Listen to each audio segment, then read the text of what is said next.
I myself suffered from infertility. At one time, Eileen Ramos thought she would never have a child. Today, she's reminded of her blessing as she scrolls through cell phone pictures of her daughter. I have a wonderful partner, but I have endometriosis, and endometriosis is not a choice.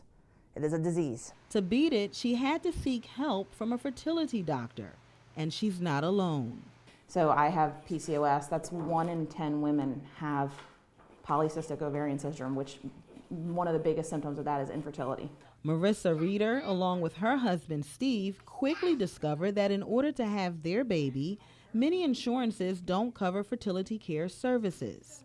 And I've actually had 3 different insurance plans during all of that because my employer changed coverages, and none of them covered any infertility care. As some women come forward with their stories, one particular group of women remains silent on the issue.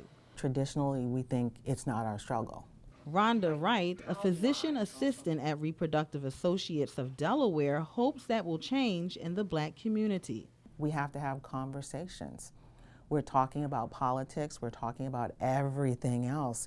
We need to talk about infertility because it's there. But according to new mom Daisy Stanley, it can be difficult to open up about infertility. When you're trying and nothing is happening, you kind of feel like there's a stigma on you that, you know, she can't have kids, and that also plays on your, you know, insecurities. Chris, Daisy's husband, also weighed in on why Black women may be hesitant to talk about not being able to conceive.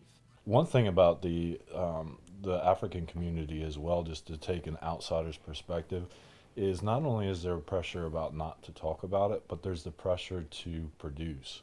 The expectation is you are, as a wife, you're going to have kids. However, the reality is far beyond some couples' imaginations. Roughly 1 in 8 Delawareans are struggling with infertility. I believe the number is much higher. Of those who are diagnosed, about 75% cannot afford treatment.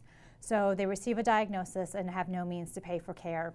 That's why legislators are bringing attention to infertility through Senate Bill 139, the Delaware Fertility Care and Preservation Bill. I had introduced it because a patient advocate approached me, and I didn't realize the way that the insurance gaps currently exist.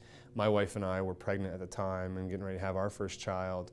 And as I've learned more about it, as I've heard more people's challenges and struggles they've gone through, sometimes successfully, sometimes not, it's the right thing to do. Senator Townsend says the proposed piece of legislation potentially benefits the economy as well. It's an economic competitiveness issue for Delaware. I mean, Jersey and Maryland offer good coverage. So we lose young employees, young residents to those states because they want to start a family and they've got to go there. Supporters of the bill love this state so much they're committed to helping Delaware couples affected by infertility. And it's just kind of shocking that something so prevalent in the population is sort of looked at as not important in insurance coverage. This is a family building issue. This is not a policy proposal that belongs in any political party.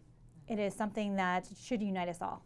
It would bring a lot of couples from hiding, because now they can say, okay, now we have hope to try. You know, you have option to try. The option to try certainly helped the Stanleys expand their family. You know, when we find out that we were going to have him, it was it was such a joy and such a relief, you know, knowing that I'm finally going to be a mom.